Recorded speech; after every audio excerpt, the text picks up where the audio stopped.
So I think China has figured out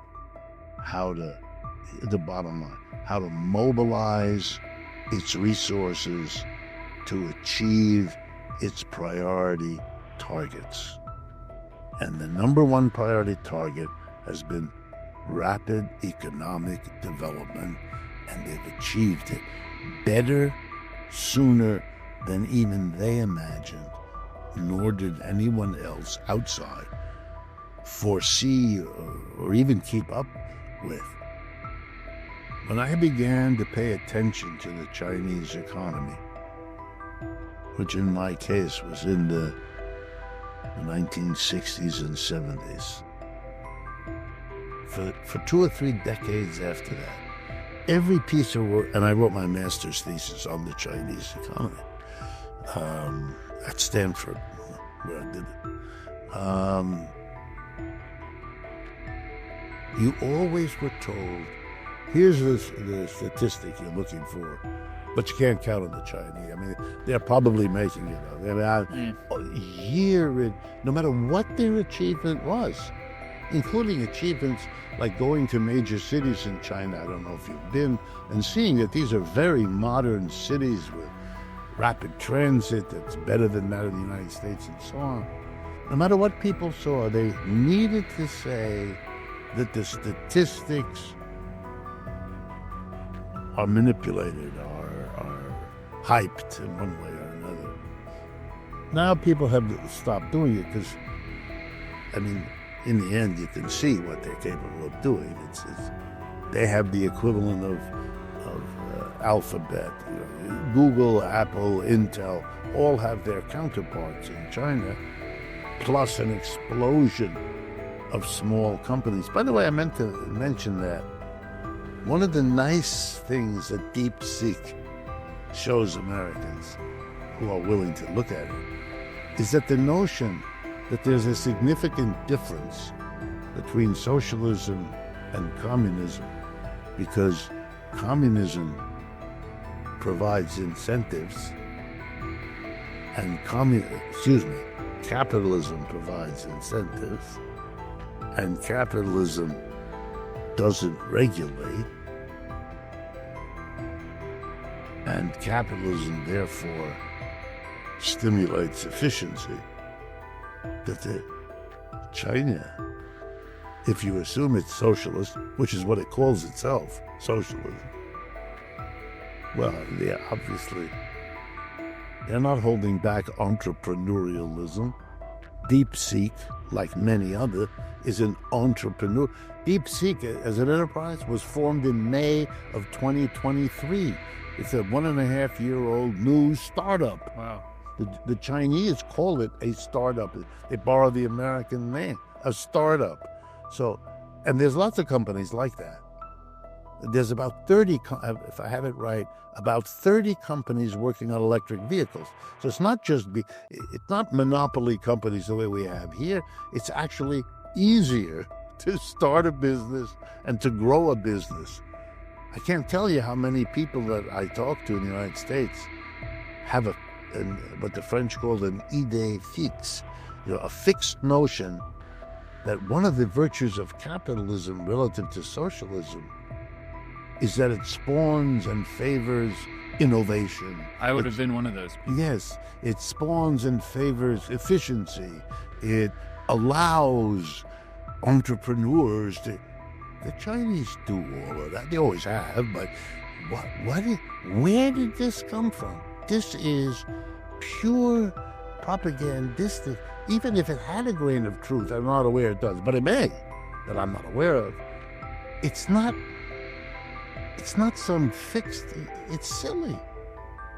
This guy who started DeepSeek, May of 23, he had a background of technical background, but he was also active in finance. He straddled these two. And he saw an opportunity, and he got together a group of engineering type, recent graduates, as I told you. Now, I made a little firm and went to work on a project. That's what he did, which is the story of a startup in Silicon Valley multiplies 50 times or 1,000 times, whatever it is. But you have that there too.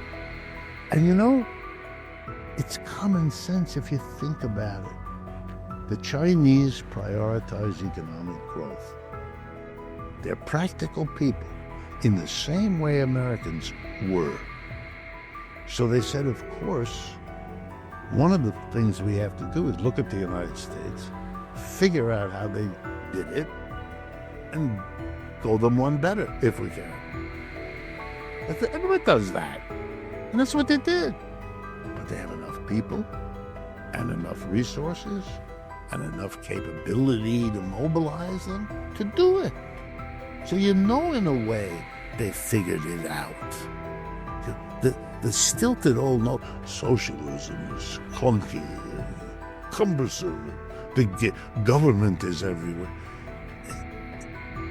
It's childish. It's that head in the sand mentality. If things don't develop the way you thought they would, then you ought to go back to the drawing board and wonder about your assumptions, because you thought this, but this happened, all right? Socialism isn't innovative. Okay, the Chinese have the best electric cars, the Chinese have a new AI, the Chinese, you know, they innovated. Well, they copied, yes, there was some copying going on, no doubt. They stole some of the technology, probably. But, you know, if you know anything about history, that's really not relevant. Everybody who can steals. Everybody who can copies. But the Chinese have done that, and the folks in Belgium haven't. And the folks in Italy haven't, and the folks in Germany haven't, and the folks in England haven't. Whoa. And the Americans thought they were years ahead, and then it turns out they're not, etc., etc., etc. Then it's time to ask yourself, since we've touched on Marxism, here's another parallel. When the Soviet Union collapses, the first national experiment in a socialist economy, Marxists were confronted with a really serious problem, because what was done in Russia was done in the name of Marxism. We are Marxists building a socialist economy. So the Russians had a real serious problem. You fell apart. The thing you created wasn't sustainable. We have the proof. It's gone. You know, it fell apart.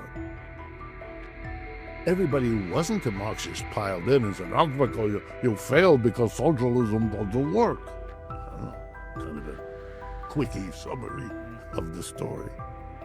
Now, the Marxists either had to come up with their own alternative explanation, or they'd be stuck with a very bad result, because the argument of the rest of the world, or much of it, was that here is the proof that socialism isn't innovative, it doesn't allow building the business, socialism doesn't work, right? And it forced Marxists to go back and say, what did we get wrong? What did we not see? We didn't see that this experiment would fall apart. Not even by some outside invasion or war. None of it. It just fell apart. We missed something. We better ask pretty basic questions about our analytical framework, Marxism.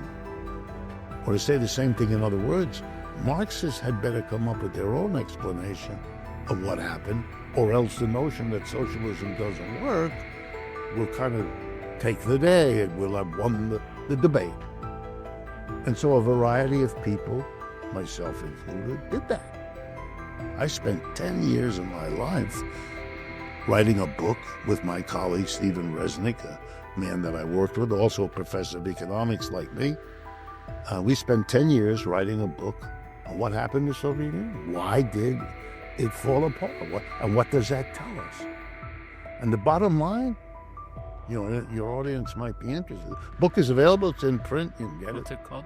What's it called? Theory, wrong title. Theory and History, Capitalism and Communism in the USSR. So published by Routledge, a big international publishing house. Routledge, available in English all over the world. Been translated into a bunch of other languages too. Anyway, here's what we found, just to give you an idea of how basic we ask the question, which is what I'm demanding in a sense of people who misunderstood where the United States was going relative to China. We came to the conclusion that the notion of socialism and communism had been taken in a direction after Marx's death by his followers that we believe produced an unfortunate outcome. And the outcome was that socialists thought that what they were about was to go beyond capitalism in the sense of depriving private owners of the means of production, private entrepreneurs, from their position and their power in order to collectivize, to make the economy something the community as a whole undertakes, not private subgroups. Because of the contradiction, the simple idea that if a private group of people are running an enterprise, they run it to maximize that enterprise, not the needs of society, and that those don't always work out, and that the society's needs can go unfulfilled because the privates don't do what you would need to do to fill them. An old idea fleshed out in a century of writing by socialists, mostly in the 19th century. And so they ended up with a tension between the private enterprise and the state as the representative of the community as a whole, which should, and Russia makes a revolution, gets rid of the private enterprises and replaces them with state-owned and operated. So that indeed the whole 20th century is an endless debate between the private and the public. Capitalism, the United States, private, versus socialism, Soviet Union, public. What we concluded, make a long story short, what we concluded was that Marx's insight was not primarily about public versus private. To say the thing bluntly so the idea gets across, Marx didn't give a crap whether the production was done by private or public. That's surprising to me. That's not what... If you look through the 3 volumes of Capital, which is really the mature work that he leaves, I mean, lots of other valuable stuff, but that's the core, those 3 volumes. And one day you and I are going to go over that in detail. Absolutely. I spent most of my adult life teaching that. As a professor, I've taught people volumes 1, 2, and 3 of Capital. So for those that are interested, if you find what I have to say about the American economy interesting, this may trouble you. I'm just applying Marxist economics. Don't thank me. It's Marx. And if that's new and interesting to you, I'm pleased. But it tells us more about what you didn't learn in your life than anything else. It's been there for all along. Anyway, if you look at volume 1, which is the only of the 3 volumes that Marx himself actually wrote, volumes 2 and 3 occurred after Marx was dead and gone. Was put together volume 2 by his colleague Friedrich Engels, and volume 3, because Engels was then dead, by a German Marxist who came after them named Karl Kautsky. So because I teach this stuff, I know this stuff, right? So volume 1, what Marx lays out there is a critique of the capitalist way of organizing an enterprise. Not whether it's state or private. You will not find in capital anything about that. It's not about whether state or private is better or worse or this way. That's not, Marx not interested in that. Never was. Barely wrote about the state. His work was what? In capital? Focused on the enterprise. If I wanted to use modern language, I'd say Marx is a critic of the microeconomic level of capitalism. Not so much the macro, the micro. What goes on in the enterprise? And his argument there is that the capitalist enterprise is governed by, defined by, the juxtaposition, the relationship between the folks who run the enterprise, the owner, the top manager, the board of directors, if you have a corporate form, and the mass of employees. That this relationship of capitalism demonstrates that it didn't make the break from slavery and feudalism that it thought it did. Master-slave, lord-serf, employer-employee. And that the root of the problems of capitalism are right there. That's a problem. That way of organizing creates hostility, animosity, introduces inefficiency on a staggering basis, and then it blows up. And so if you want to make a transition from capitalism to something really different, you have to do it at the level of the enterprise. Not that you don't talk about public and private, that's fine, collective, individual, all that's perfectly part of a story. You better include the core. And the core is, have you been willing, and now I'm going to use language for Americans to point hard, are you a Democrat with a small d, or are you not? Do you believe in democracy, or do you not? Because if you do, it has to start in the enterprise. One person, one vote. Everybody in the business has an equal say in what happens, because you're all affected by the decisions, what to produce, how to produce, where to produce, and what to do with the product. You're all affected in an enterprise by those decisions. But in capitalism, you're excluded if you're an employee from making them.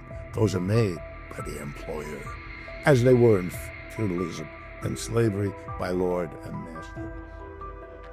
Therefore, the core of socialism would have to include, whatever else it is, the transformation of the enterprise from the capitalist hierarchical system to a worker co-op system. That was not done in Russia, and it wasn't done in China either. So that's the issue. That's what's going to be fought out this century, that question. Speaking of this century, we're nearing the end of our conversation, so I wanted to shift back toward what we can expect going forward. And I think in our last two conversations, we've used this word, prognosticator, soothsayer, and we've agreed that you're not a prognosticator, you're not a soothsayer, but you do have Nor is anyone else. But you have a tremendous wealth of historical information, economical information, and if anything gives us a hint about what's to come, those are two of those things. So I'm wondering, maybe with particular reference to China, to Donald Trump, to other global states of affairs, what are you expecting out of the next 4 years? What I'm expecting, and I want to underscore, I mean, you're quite right, but I want to underscore, I'm not predicting, I don't have that power, I don't think anybody does. I believe Mr. Trump is going to be overwhelmed by history. Nor is he alone in that. That has happened to most other political leaders. They, and often their adoring publics, overestimate how much they can do, how much they understand. So I expect him to be overwhelmed. Overwhelmed by the decline of the empire, which is continuing, by the mounting economic problems in the United States because of the declining empire in part, and because we have as a nation a level of ideological obfuscation, I'll be polite, that makes it hard for Americans to honestly face their problems and come to grips with them.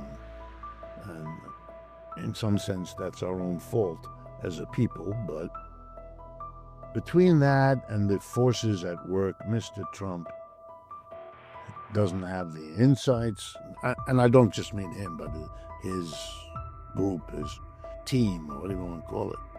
They don't have the insights that I see. They don't have the tools that I can see to deal with the problems that I can see. So I think he will be overwhelmed. Things will work out in a way he did not want and did not foresee. That certainly happened to Mr. Biden. It certainly happened to Mr. Trump at the end of his first race.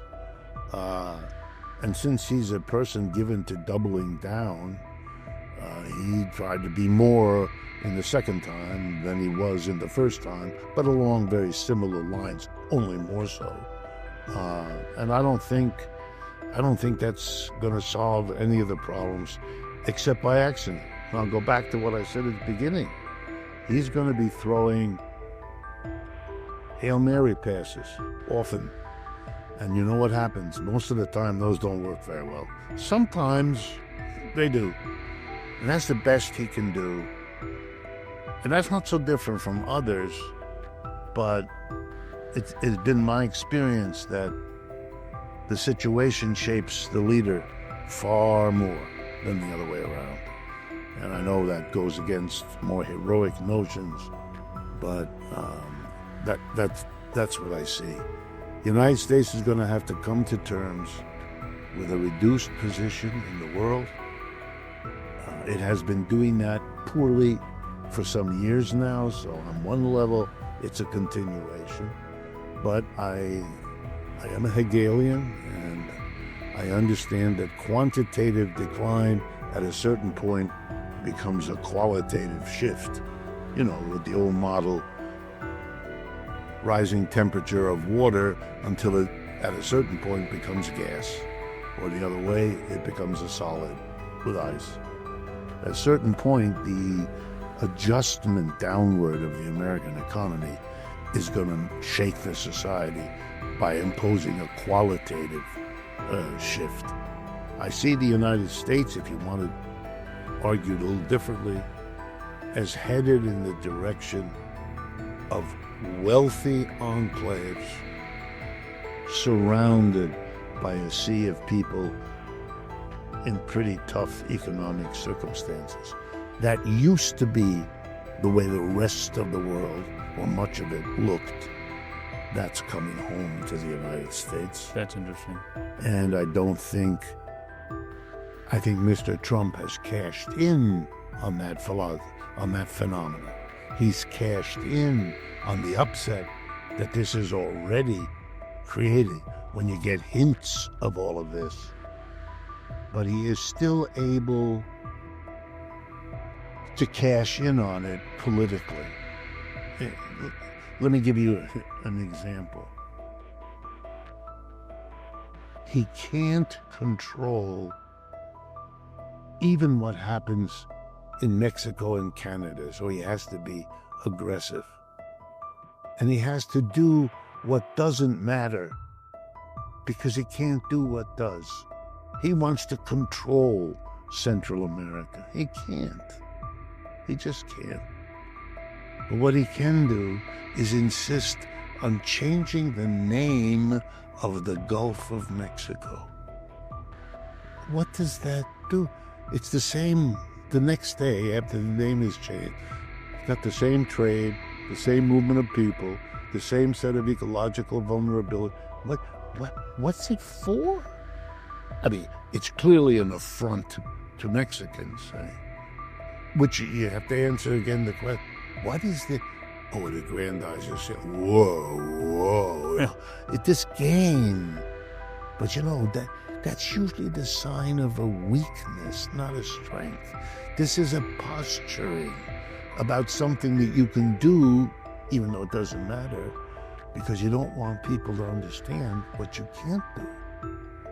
It's the old moment in the Western film when the outlaws have ridden into town, shot up the bank, stole every nickel in it, and are riding out of town just as the sheriff arrives, late, having failed in his function.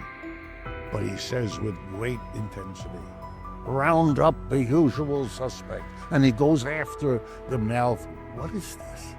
He's covering over his failure. The town doesn't want him to go get the bad guys. He wants the bad guys not to come in, the town does, and not to do the damage. He failed to do, but he's going to show.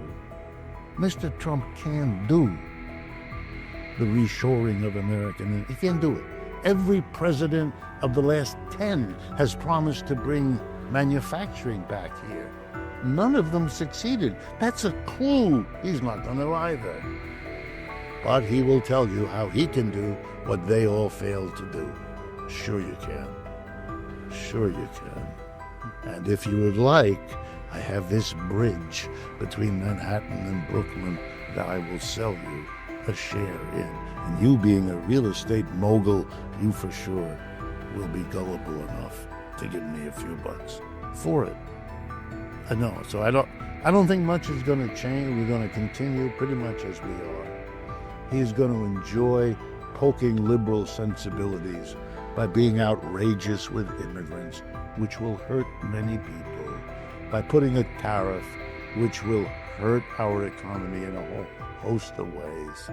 When the bad results happen, he will be right there to blame somebody else. So if there's a crash of airplanes, it's the bad people who want diversity and inclusion, right? Which has gone in a record short time from being something everybody nodded for because it's good to now everybody's supposed to know it's bad, causes air crashes. This is childish. But it's a dangerous childishness because it means you're not looking at what's really quite in front of you. I can see it, one last point, with the deep seek. All these are, I don't know if you're aware, but in the day after they came up with it, their entire computer system was hacked and destroyed. I mean, they'll fix it, they know how. But somebody wants to shut them down. I'll give you 3 guesses who it are, but the first 2 guesses don't count. So you get 1 guess. And so these are attempts to stop. You can't stop this. You can't. That's the history of technology. We invented patents and copyrights to try to make it illegal, to slow down what always happens, which is copying.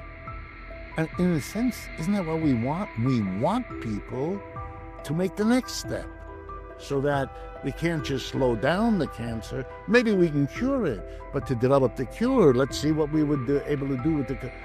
You don't want people to do that? What? That never works. People find a way around that. The sanctions that we impose on Russia, the world found ways around it. Russia still sells oil and gas in Europe, believe it or not.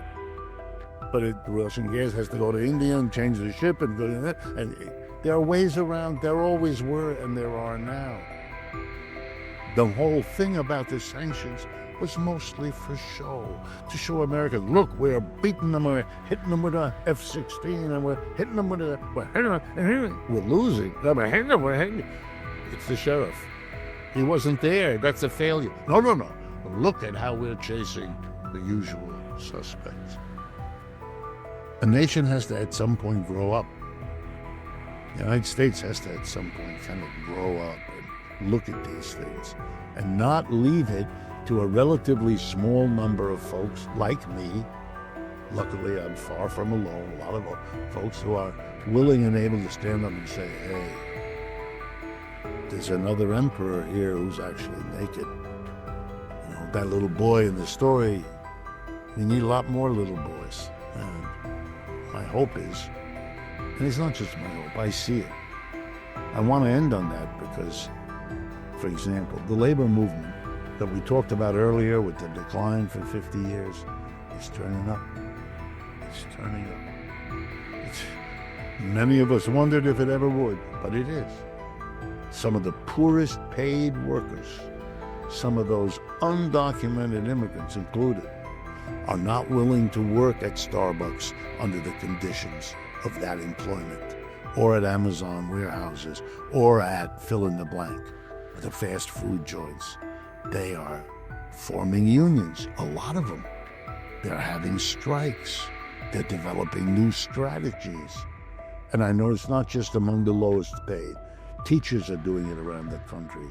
Medical personnel out in California, the Kaiser Permanente people, the extraordinary solidarity across unions, among workers. That's, for me, very, very hopeful and positive sign. My biggest regret about these things is only that they're not further along than they are. The United States needs a new, fresh, left-wing political party. This uncomfortable coexistence inside the Democratic Party with a centrist establishment absolutely determined to crush anything that comes from its left wing, whether it be Bernie Sanders or Alexandria Ocasio-Cortez or any of the others. This is silly. This doesn't work. There ought to be an alternative. Bernie Sanders, when you ask him, will tell you that he knows that the people who he attracted were the people who ended up voting for Trump in large numbers. Well, they didn't want the establishment. But going to the right was only because there was no other place to go. Bernie was crushed by the centrists, pushed out. So he couldn't offer himself. Trump did to the middle of the Republican Party, namely wipe them out, what Bernie didn't try and didn't achieve if he did try. Okay, that's an imbalance that has to be faced, and let's ask the question. Why does a country that celebrates the freedom of choice limit the political to 2? Was it the magic number? Most other countries have more than 2 political parties that contest, including most of our European allies. We have 2. We don't need freedom of choice in politics. What? Where's that written? Why do we permit the 2 parties to make it impossible for third parties to get going? Which they systematically do, and many of them will tell you how they do it, and are committed to it. Because we live this strange public opinion in America that we're the nation of freedom. We want freedom of choice. Just not there. Ooh. It's like when I explain to my European friends, why do most American cities have 1 newspaper? They say, we want freedom of choice. We just want. Why should we have 5? In every village in France, you can go into the local center, as many do, get your cup of espresso, and sit there reading the paper. And so you pick up a copy of the paper in any French village, and what can you get? On the liberal left end, Le Monde, their New York Times. If you don't like that, you get a national right-wing paper called Le Figaro. And next to it on the shelf is L'Humanité, Humanity. That's the daily newspaper of the French Communist Party. And it is not unusual to see someone sitting there who's got all 3 of them. because they want to see how the news is treated differently by the communists and the right-wing conservatives and the liberal left socialists. That's what they actually want and enjoy the freedom of choice that Americans pretend to be committed to. This is weird. It may not strike anyone, but that's because it's really weird and you haven't thought about it before. And that's a strange quality of the United States. It not goes back to the beginning of our conversation. When I told you that I got interested in economics, because when I asked questions in college about economics, I could see, particularly when it had to do with revolution or socialism or Marxism, I could see the fear in my teacher's eye. But I learned to respect the fear because it was better than what I often found. Complete ignorance. They couldn't answer the question. They had no idea what Marxist criticisms were. They had been so traumatized as they were coming up in the education system that they understood not only was it not smart to say something Marxist, it was not smart to know anything. Don't read it. Don't go find a teacher to teach you. Don't. Just amazing. You're going to study capitalism. You're going to study all the people who love it, and you're going to exclude all the people who don't, who find it insufficient or bad. What kind of an education, what kind of a society does that? This is really, how do you make it better if you don't have people with the criticism having a conversation, showing you, this could be better. Don't you want that? Not if you're scared enough, not if you have revved up the fun. No. We make fun or criticize of societies that burn the books. I used to say to my teacher, I guess America doesn't have to burn the books because you won't read them in any case. And they would grin and smile. They got the joke, but they didn't go read the book. Let me say a few things. One, Rick, I have been greedy and I have kept you for far too long, but this has been amazing. You always manage to outdo yourself, and I and our listeners, I'm sure, are extremely grateful for this conversation. So thank you so much. I hope so. I appreciate your keeping at it. I appreciate you translate or transform all of these things into things that can be understood.